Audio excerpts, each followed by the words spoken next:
Hey lady, I am so glad you're here. I am Rita with CPR for the Soul, giving small insights that revive the soul. Thank you for joining today. And thank you for watching my video last week and how I shared a story about my brother Sam Peterson Jr. on the 25th anniversary of his passing.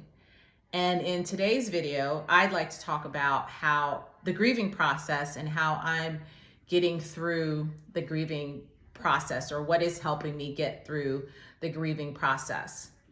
First, before I get started, I would like to say I am not a mental health therapist, a counselor. So if you are in need of professional help, please seek out a mental health professional to help you get through this time. But just know that I'm here for support, and this is a community where you can freely express yourself. So again, like, comment, and share anything that resonates with you or someone you know. So the grieving process, I did some research, and Elizabeth Kubler-Ross talks about the 5 stages of the grieving process. And I hope I'm pronouncing her name correctly. But the 5 stages, and the acronym is DABNA, which is denial, anger, bargaining, depression, and acceptance.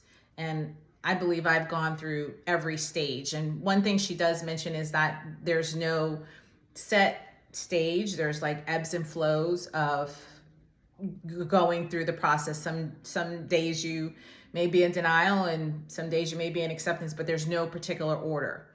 And what I'm finding, even in 25 years, I'm still grieving the loss of my brother Sam. And this year it's even more intense because, as I mentioned in the previous video, I am now experiencing estrangement from my daughter, who no longer wants to have a relationship with me. And that's a different grieving process, because that's grieving someone who is actually still living.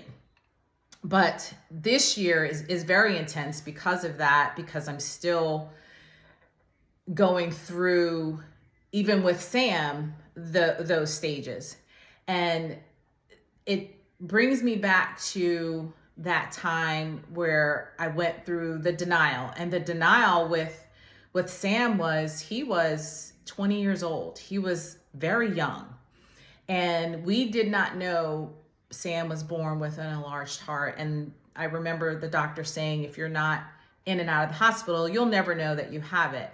So to now be dealing with, I'm 30 years old. This was the first time dealing with a loss so close to home. And he's 20 years old. And just the shock of him no longer being here, because he was 20 years old. So it was just a shock, and something very hard to process. I just remember being in a fog, like, this can't be happening.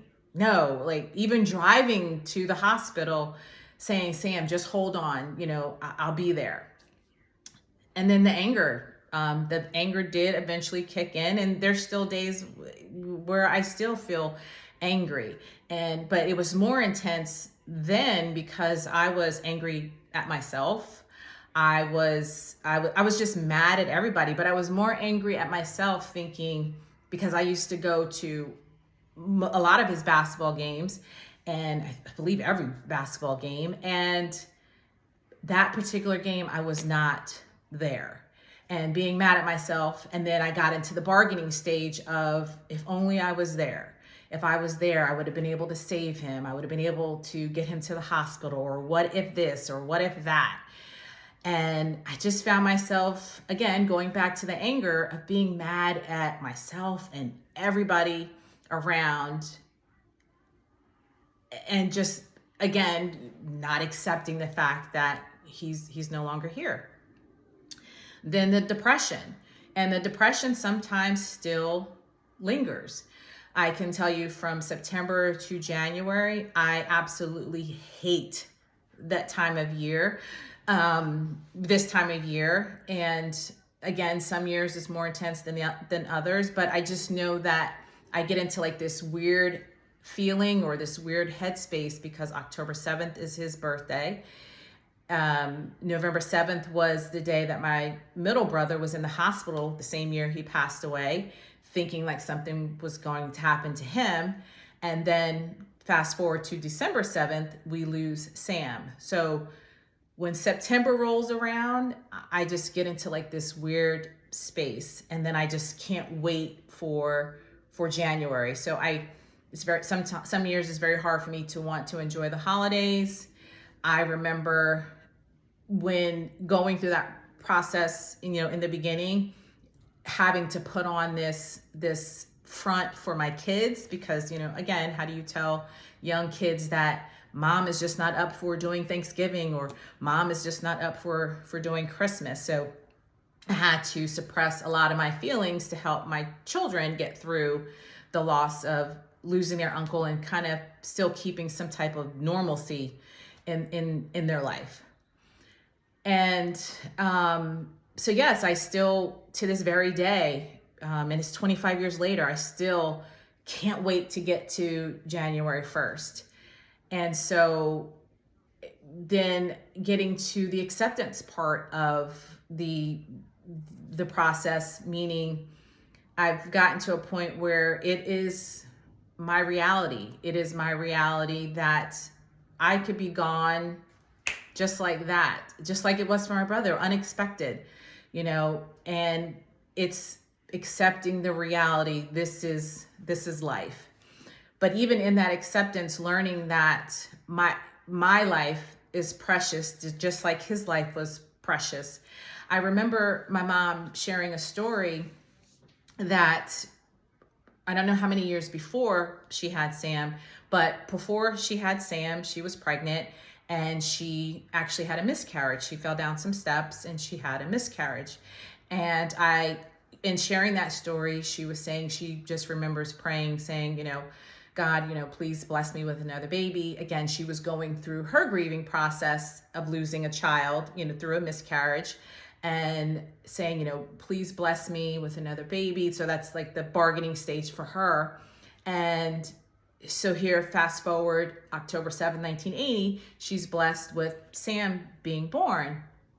And then after losing him, again, sharing that story with me, it was her way of saying, Sam was an angel. We were blessed with him for a short period of time. I was only supposed to have him in the time, the time frame that we've had him, 20 years.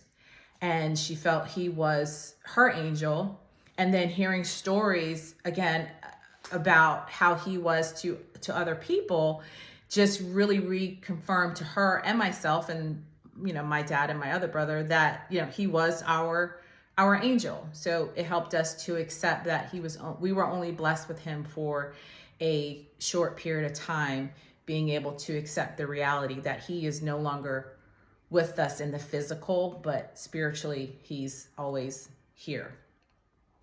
So during that time, as I mentioned, I was 30 years old. So because the reality of I could just be gone just like that, I decided to step back and figure out who I was as a person. Because as I remember, I was 30 years old with 2 young kids and not even knowing the meaning of life, my life, what the purpose of my life was. And I took some time to step back to find out who Shirita Darcel Peterson was, because I was born Shirita Darcel Peterson. So I took time to figure out the good, the bad, and the ugly of who I was as a person, and to help me get through this thing called life. And I think during that process, it helped me to find my purpose in life, and just certain things just transpired that I just never really pursued them, and I'm still a work in progress and continuing to learn what my purpose in life is.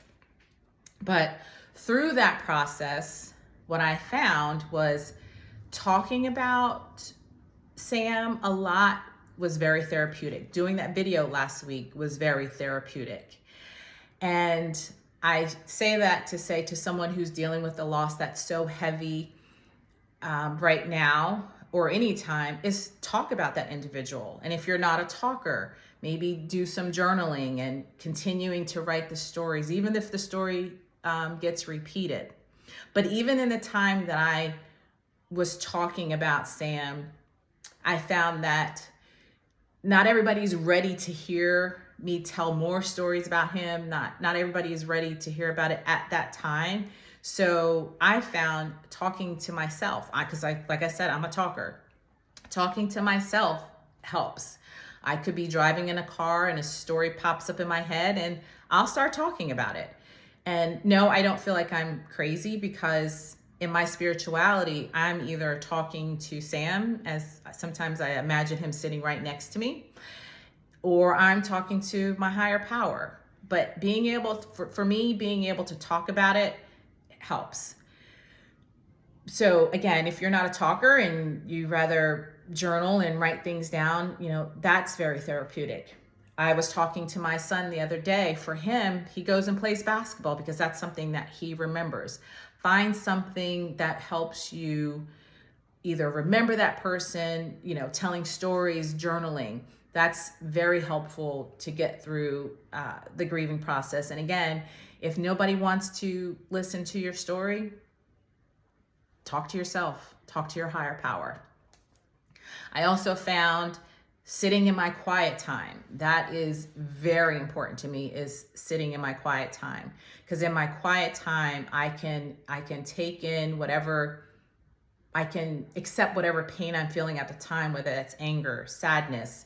I have that time to feel it and then brain dump it. Or as my son says to me, feel it deeply, but hold it lightly. And sitting in that quiet time allows me to do that. And when I talk to people tell people that I sit in my quiet time, and they're like, how can you do that? Just sit in the quiet. I could never do that. But I'm wondering if it's because they don't want to accept the feeling, like they just would rather push the feeling away instead of actually just sitting in it for a moment and then being able to release it. And I believe, and what has worked for me is just being able to sit in it, whether it's 2 minutes, 5 minutes, an hour. Sitting in it allows me to release it, whatever that is. And I also found that if my quiet time is very important to me, but it's also important to the people that I love and care about, because if I am not able to brain dump and get those emotions out, then I'm not going to show up as my true self. And then lastly, my spirituality. I was able to find my spirituality in the lesson of losing the loss of my brother. And that spirituality has guided me to realize that I have to give myself grace, that it's okay for me to not be okay. And having the loving family and friends that I have, understanding that there are some days where I am good and there are some days that I'm not good, and being able to accept that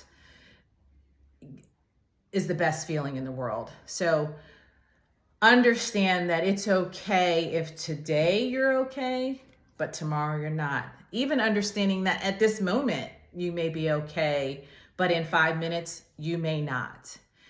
Give yourself some grace. So with all that being said, just remember, the stages of grief is not something that it's a step by step. It's ebbs and flows. It's okay to not be okay. It's okay to talk to yourself. It's okay to journal. It's okay to talk to your higher power. Do the things that you need to do to help you get through this thing called life, because we're all in this together. I am here. So if anything in this video resonated with you, comment, like, and share, and I will see you on the next video. Thank you for watching.